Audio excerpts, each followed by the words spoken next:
जिसे आत्मा के ध्रुव सामान्य स्वभाव की दृष्टि हुई है, वह तो पर्याय को सही प्रकार से जानता है।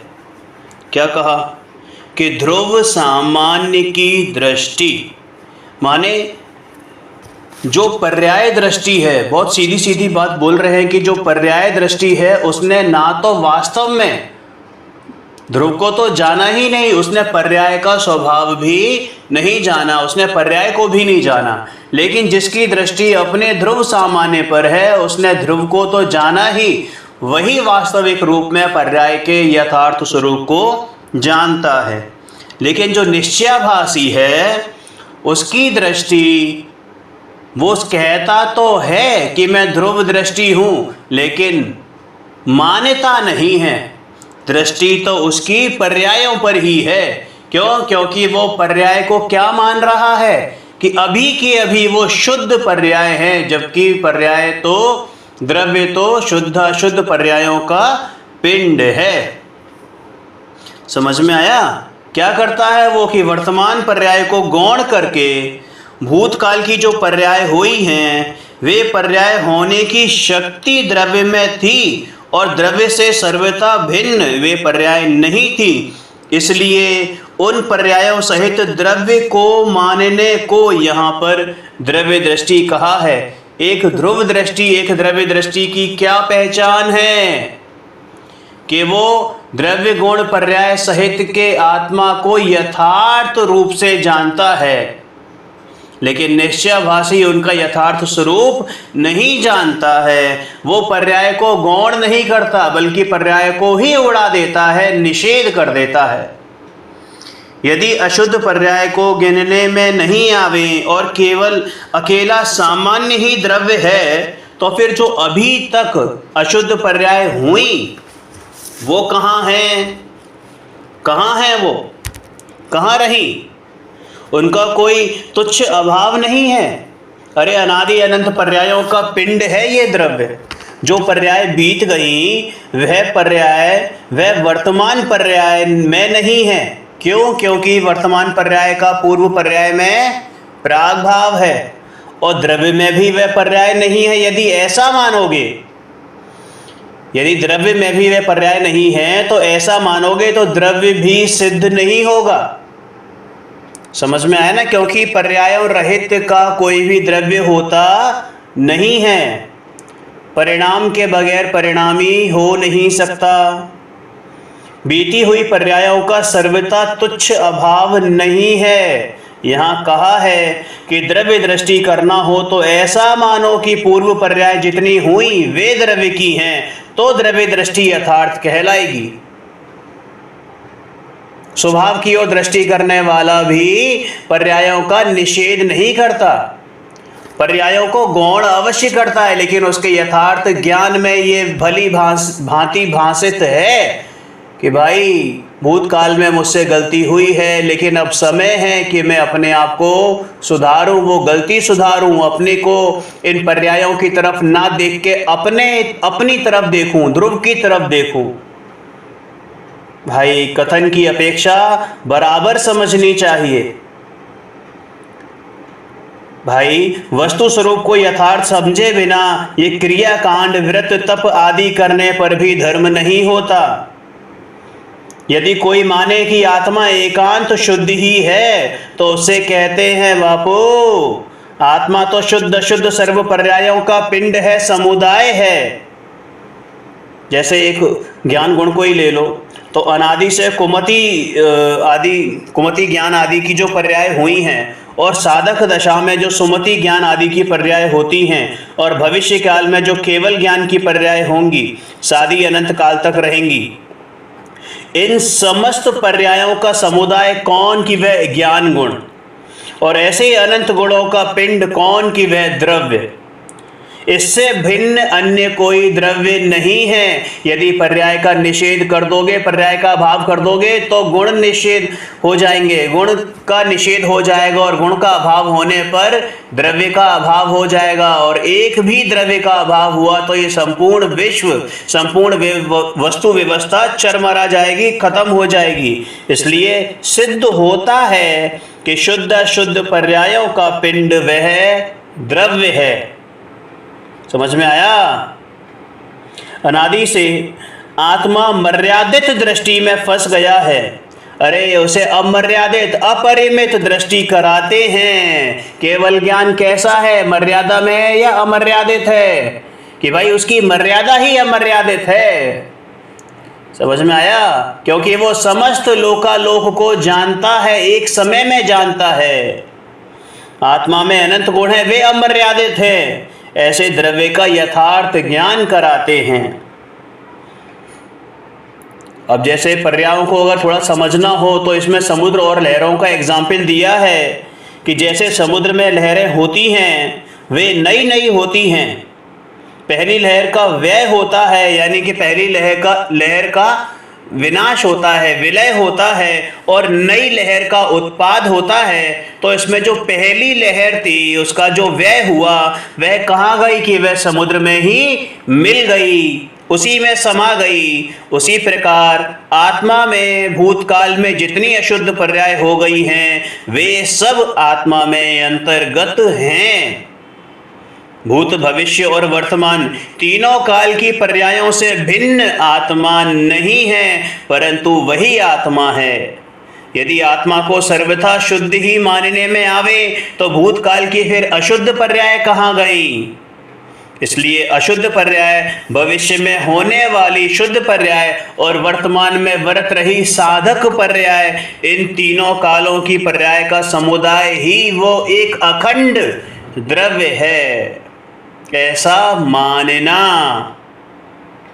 सुख दुख की पर्यायों का समुदाय वह आनंद गुण है। मिथ्यात्व पर्याय जितनी बीत गई वे अनादि शांत हैं। सम्यक दर्शन पर्याय हुई वे सादी अनंत काल तक मोक्ष में रहती हैं। उन मिथ्यात्व और सम्यक्त्व पर्यायों का समुदाय वह एक श्रद्धा गुण है, और ऐसे अनंत गुण जिसमें विद्यमान है अपनी अपनी शुद्धाशुद्ध पर्यायों सहित वह अखंड द्रव्य है। समझ में आया जी?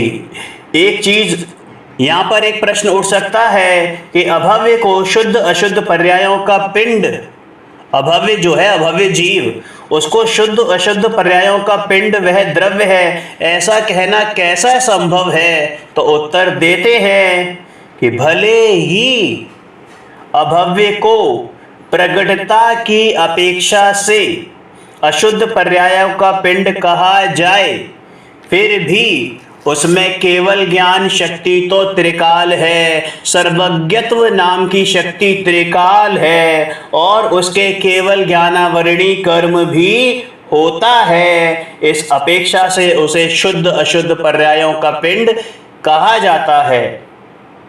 अभव्य आत्मा के भी समस्त गुण अशुद्ध नहीं है, अर्थात अमुक गुण जैसे कि अस्तित्व वस्तुत्व आदि तो त्रिकाली शुद्ध हैं, और इससे भी उसे शुद्ध अशुद्ध द्रव्य कहा जाता है।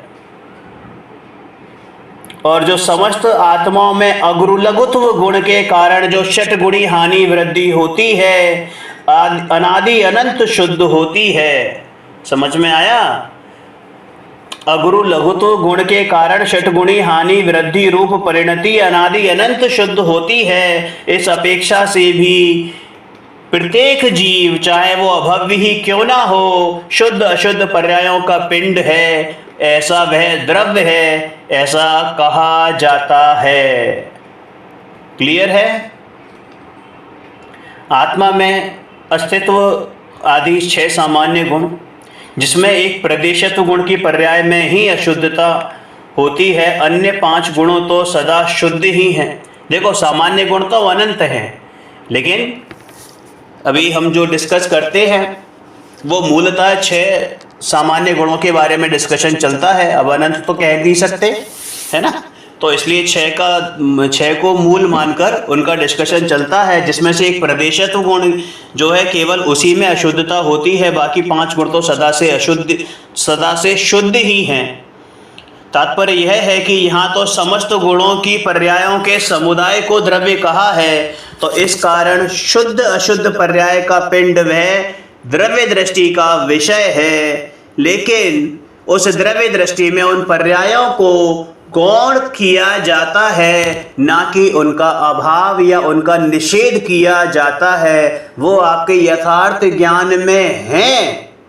दृष्टि आपके ध्रुव स्वभाव पर है, जो स्थिर है, जो कूटस्थ है, अपरिणामी ध्रुव पर दृष्टि है। लेकिन वह ज्ञान में, आपके ज्ञान में, आपके सम्यक ज्ञान में ये चीज पड़ी हुई है कि हाँ, ये शुद्ध अशुद्ध पर्यायों का पिंड, ऐसा मैं द्रव्य हूं।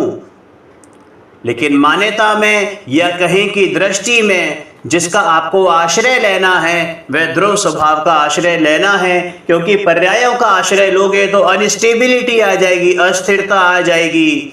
और अस्थिरता तो अभी तक अनादिकाल से चलती चली आ रही है। स्थिर एक समय मात्र के लिए भी अगर तेरा चित्त स्थिर होता तो सम्यक दर्शन प्रकट हो गया होता, संवर प्रकट हो गया होता।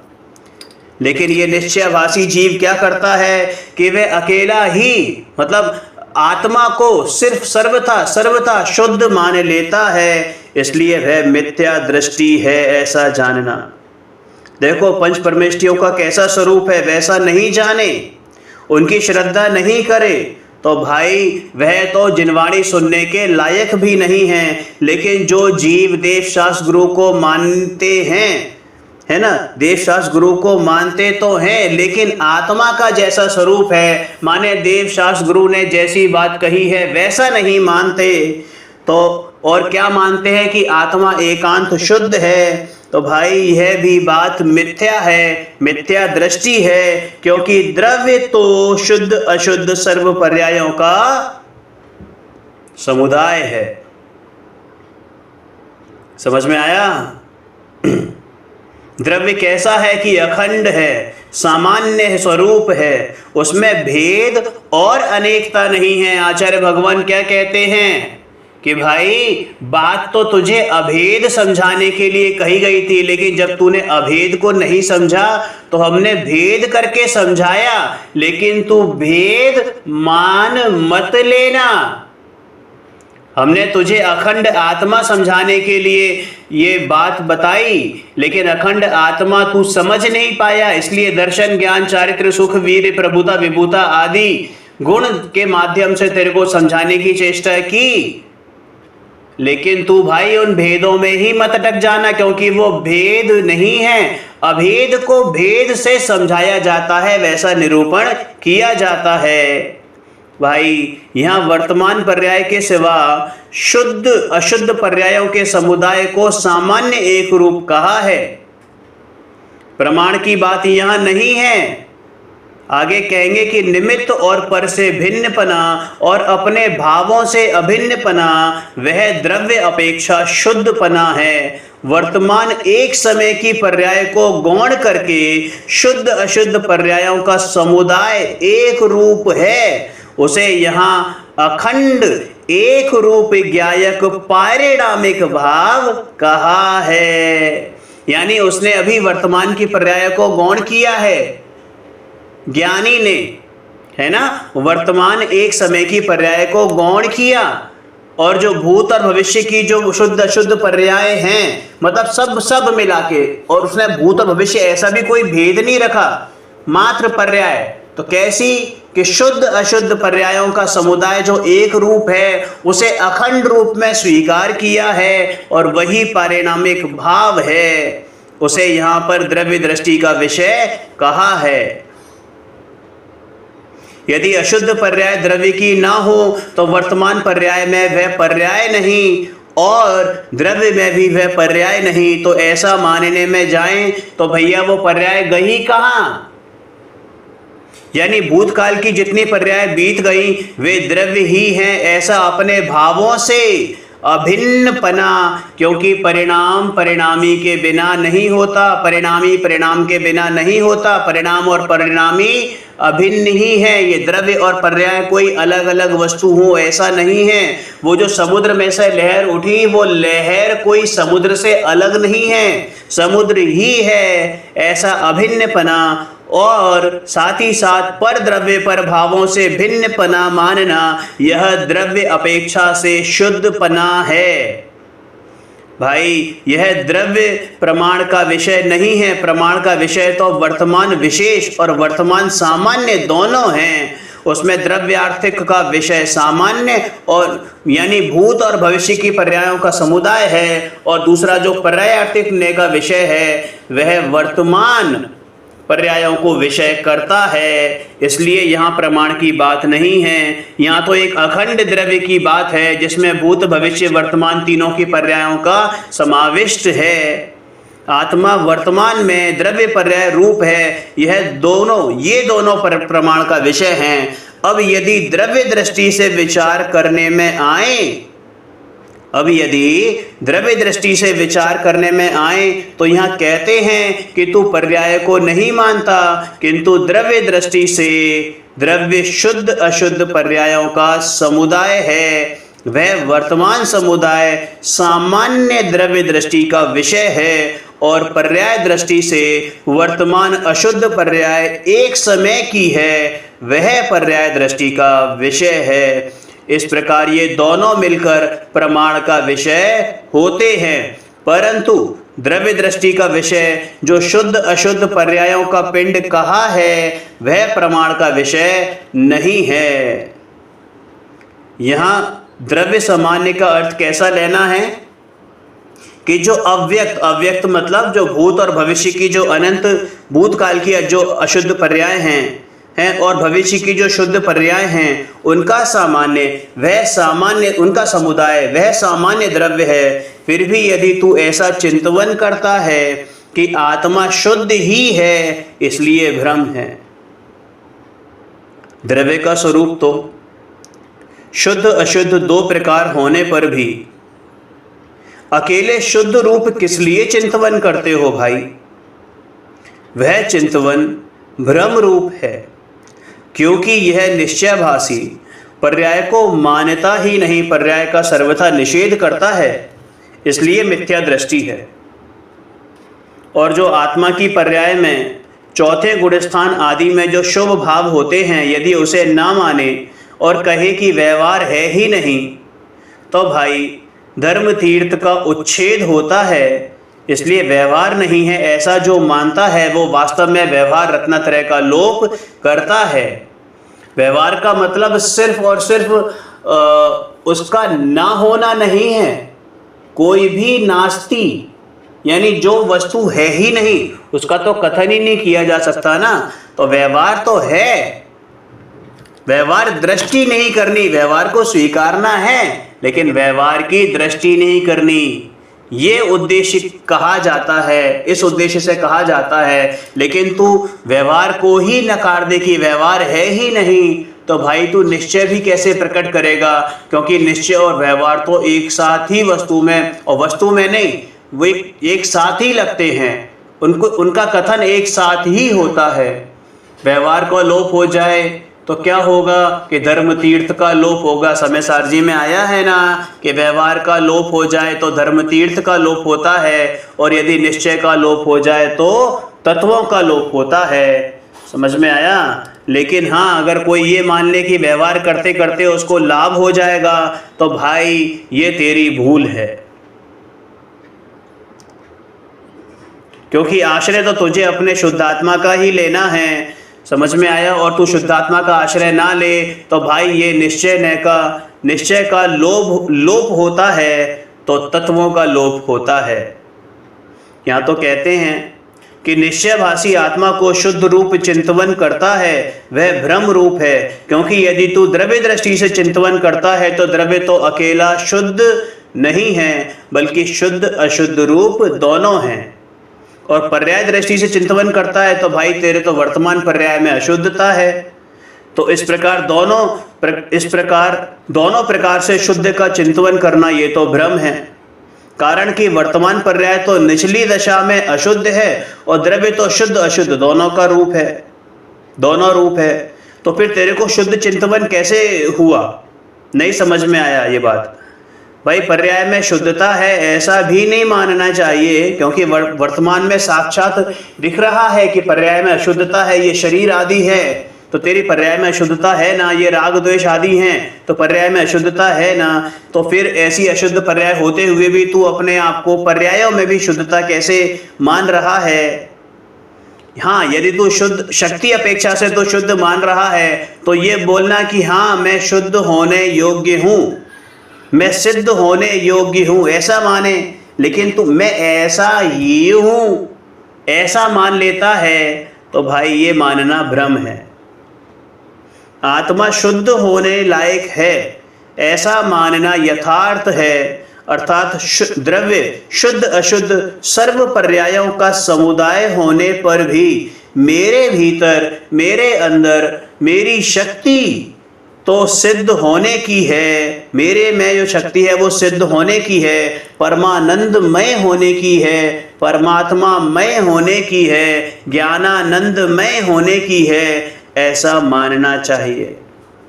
इसलिए द्रव्य अपेक्षा से या पर्याय अपेक्षा से एकांततः शुद्ध नहीं मानना, परंतु मैं शक्ति अपेक्षा से शुद्ध हूँ, सिद्ध होने योग्य हूँ, ऐसा मानना तो योग्य है। समझ में आया? अतः आत्मा को एकांत से शुद्ध रूप चिंतन करना ये भ्रम है। यदि तू अपने को सिद्ध समान मानता है तो यह संसार अवस्था विकारी पर्याय किसकी है? एक समय में शुद्ध और अशुद्ध दोनों पर्याय नहीं होती। यदि तू शुद्ध ही माने तो ये संसारी अवस्था जो प्रकट दिखाई दे रही है भाई, तो फिर ये कैसी पर्याय है? क्या ये शुद्ध पर्याय ही है? तो फिर मनुष्य का शरीर कैसे है तेरे पास? ये राग द्वेष आदि कैसे है तेरे पास? ये जीवन मरण का दुख कैसे है तेरे पास? ये रोग आदि कैसे है तेरे पास? ये सुख दुख लौकिक सुख दुख आदि ये कैसे हैं तेरे पास? समझ में आया? और यदि तू अपने आप को वर्तमान में ही केवल ज्ञान सहित मानता है तो भाई यह वर्तमान पर्याय में तो मति ज्ञान आदि मति ज्ञान श्रुत ज्ञान दिखाई दे रहा है, तो यह पर्याय किसकी है? यदि तू वर्तमान पर्याय में केवल ज्ञान मानता है तो यह मिथ्यात्व भाव है। यदि तू अपने को द्रव्य कर्म नो कर्म रहित मानता है तो यह भी भ्रम है। निमित्त रूप से वर्तमान में द्रव्य कर्म और नो कर्म तो प्रत्यक्ष होने पर भी निमित्त हैं ही नहीं, ऐसा मानना भी ठीक नहीं है। निमित्त के कारण आत्मा की पर्याय होती है यह तो गलत ही है, लेकिन निमित्त है ही नहीं ऐसा मानना भी मिथ्यात्व है। वर्तमान में आत्मा की विकारी पर्याय स्वयं के कारण से होती हैं, उसमें कर्म निमित्त है, कर्मों की उपस्थिति है। हाँ, कर्ता कर्म संबंध नहीं है, लेकिन निमित्त कारण नैमित्तिक यानी निमित्त नैमित्तिक संबंध ऐसा तो है। कर्म एक वस्तु है लेकिन उसका प्रभाव आत्मा पे पड़े ऐसी बात नहीं है। अज्ञानी क्या मानता है? या तो कर्मों का बिल्कुल ही अभाव मान लेता है या फिर कर्मों के अधीन स्वयं को मान लेता है, माने कर्म ही मेरे बॉस हो गए ऐसा मान लेता है, या फिर कर्मों का ही अभाव मान लेता है। समझ में आया ना? वो क्या मानता है कि कर्मों के कारण जीव जो है 11वें गुण स्थान से यानी उपशांत मोह से नीचे गिरा है, लेकिन यह मान्यता भ्रम है। भाई, जीव अपनी योग्यता के कारण नीचे गिरता है, ऐसा मानने के बदले कर्म के कारण गिरना मानना ये मिथ्यात्व है, मिथ्या दृष्टिपना है। यहाँ क्या कहते हैं कि पर्याय में अपूर्ण दशा है, पूर्ण दशा नहीं है, तथा यदि विकार और अल्पज्ञता है तो उसके निमित्त रूप द्रव्य कर्म और नो कर्म भी हैं। यदि निमित्त रूप से ये शरीर आदि ना हो तो वर्तमान में ये सिद्ध दशा अशरीरी दशा होनी चाहिए, इसलिए कर्म और नो कर्म का संबंध भी है ऐसा मानना चाहिए। यद्यपि आत्मा की विकारी पर्याय अथवा अपूर्ण पर्याय के कारण द्रव्य कर्म नो कर्म नहीं है। समझ में आया? यानी आत्मा की विकारी पर्याय या आत्मा की अपूर्ण पर्याय के कारण ये द्रव्य कर्म नो कर्म नहीं है। ये द्रव्य कर्म नो कर्म उनकी स्वयं की योग्यता के कारण हैं, लेकिन आत्मा की विकारी पर्याय उसमें निमित्त है। समझ में आया? विकारी तथा अपूर्ण दशा के समय कर्म आदि उनके कारण से होते हैं। किनके कारण से? अपने स्वयं के कारण से होते हैं, ऐसा जानना चाहिए। तथा जब आत्मा की पूर्ण शुद्ध दशा होती है तब जो कर्म आदि निमित्त रूप थे वह उनके स्वयं के कारण, किसके कारण? कर्मों के कारण, अपनी स्वयं की योग्यता के कारण, तत्समय की योग्यता के कारण छूट जाते हैं। उस समय निमित्त रूप कर्म आदि नहीं होते हैं, ऐसा समझना चाहिए। यदि कर्म नौ कर्म निमित्त रूप ना हो तो फिर ये ज्ञान आदि की व्यक्तता क्यों नहीं है? माने केवल ज्ञान की व्यक्तता क्यों नहीं है? ज्ञान आदि की व्यक्तता नहीं है, यानी पूर्ण व्यक्तता नहीं है, इसलिए कर्म नौ कर्म निमित्त रूप हैं। आत्मद्रव्य में शक्ति रूप ज्ञान आदि गुण हैं, उनमें से व्यक्त रूप पर्याय होती है, वह पर्याय वर्तमान में नहीं है। पूर्ण शक्ति रूप पर्याय नहीं है, इसलिए उसमें निमित्त रूप कर्म को मानना चाहिए। समझ में आया?